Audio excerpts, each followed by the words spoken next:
Alright guys, well, not a good evening. Went out to do my maiden on my F-15 and had a little bit of a problem. I think you might be able to say I had a little bit of a problem. This is the nose. Yeah, it was the nose. Pretty clean break though, so you know, easily repairable, easily. Shouldn't be a problem at all. Here's what we got going on right here in the front. Took some damage here where I was taking off from a parking lot, and let me get that light off. There we go.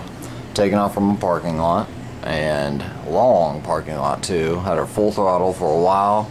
She didn't want to seem to get up, then finally started lifting up, and when she lifted up, left wing started to drop on me a little bit, so I gave her a little bit of right and saw that nothing was happening.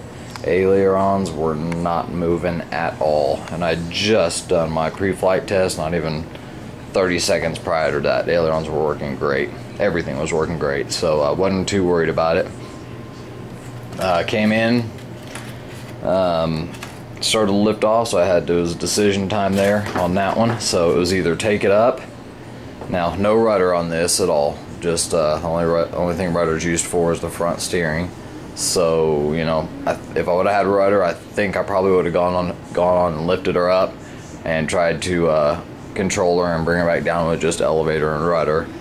Since my ailerons weren't working at all, they were perfectly flat and straight, so I had a perfect wing, perfect airfoil to fly off of. So, you know, lack of rudder, you know, killed me on this one. But came home and ran all my wires to see what the heck was going on, and chased it down. If I can find it here, I went out and here it is. I went out and bought a brand new E-Flight. Had to get a little extension for it, so I got, I think this is a like 4-inch, 3 or 4-inch extension. Everything since the build and everything, this has been working perfectly just like it should. Apparently right on throttle up, she decided to quit working, and that was my extension to my ailerons right here. These come into a split right here, come into a split and just go into that extension, which went into my receiver, which was planted in the front here. It took a little bit of a hit. Sorry, let me back this out. My receiver is right up here in the nose. Took a little bit of a hit, but I think the receiver's okay. Battery went on quite of a ride. Did a little bit of damage, if I can get her in focus here. There we go. Let me zoom her in there. A little bit of damage right there. So I'm going to go ahead and take that apart and go ahead and make sure that's all good and clean, and heat shrink that. But yeah, hit good, hit hard. Canopy ejected like it was supposed to, so that was good. Canopy's in perfect condition. Rest of the plane, really, I can't complain. Everything back here, everything still functions, and when I don't use that wire, ailerons work great. Everything still works good shape. The main damage is, of course, here. That whole intake right there, you know, got kind of beat up. There's a front view, so you know, undamaged, damaged. This is EPS, which this is my first EPS jet. I usually avoid EPS, but surprisingly, unlike EPO, which is durable, EPO does crumple and shrinks up and absorbs the impact when you hit. EPS breaks just like a packing box does. Just at the weakest joint, wherever you hit, it just decides, hey, that's where I'm breaking, and it snaps. Now the good thing about it is, I think by doing what I did, what I did was this whole section here, see if I can get you a good look here, this whole section here had ribs and spars all the way down it.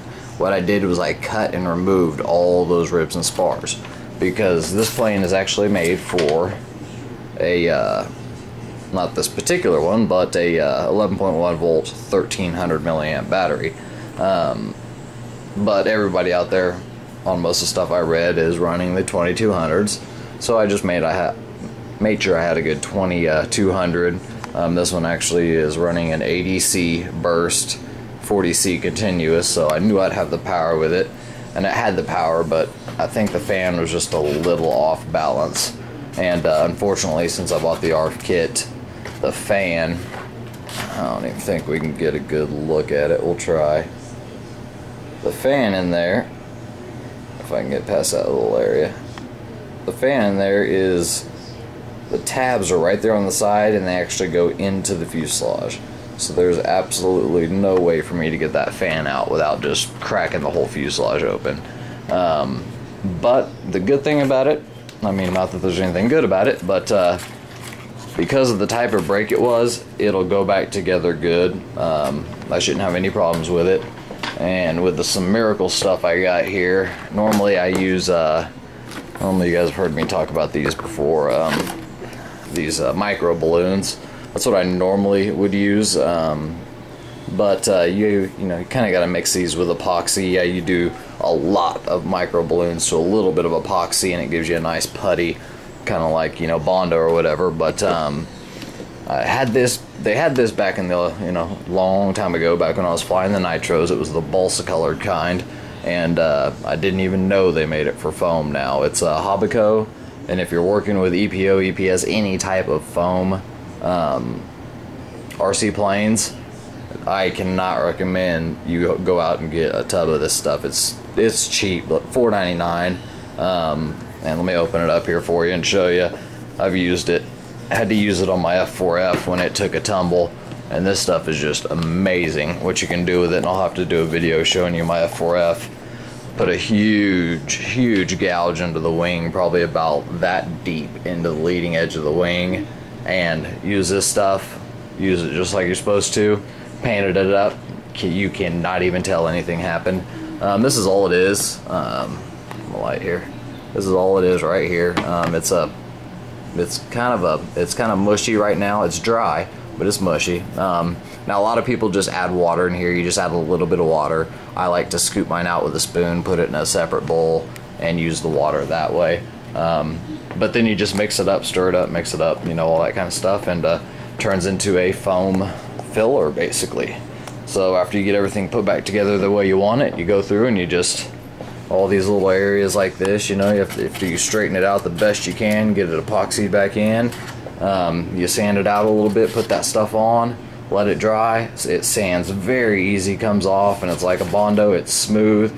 You can make your lines however you want, and then paint her up with any type of paint will go on that stuff. So awesome stuff. Throw some in your little work area. But yeah, she ate the curb. I chose curb versus taking her up even higher, and what would have happened is eventually the left wing would have just dropped completely, and I would end up nosing her in at about 50 miles an hour. So I chose to drop her back down, put the wheel on the ground, give it as hard left as I could, which I decided hard left. I knew it would eat my wing up, but I needed a brake, and that was the only brake I was going to get. So I went hard left and used my right wing as a brake, because it's much easier to fix something like that than it is if this thing would have been crumpled to about right here.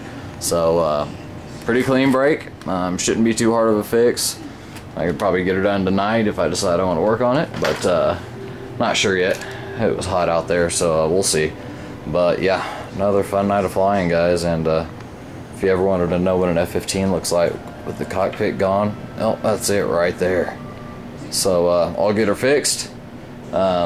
Maybe show you guys that don't use it how awesome that stuff right there is, and we'll get her fixed up, and I'm gonna try and get it back to where you can't even tell it's been crashed, and we'll see. I'll let you guys be the judge. Tell me what you think it looks like. So looks like I'm going back to work, and looks like I'll figure it out and get her together, and definitely go with a different brand. But like I was telling one of my buddies on YouTube here, I just recently went out, and this is just the bag of servos, tons and tons of servos in here, just all kinds of stuff.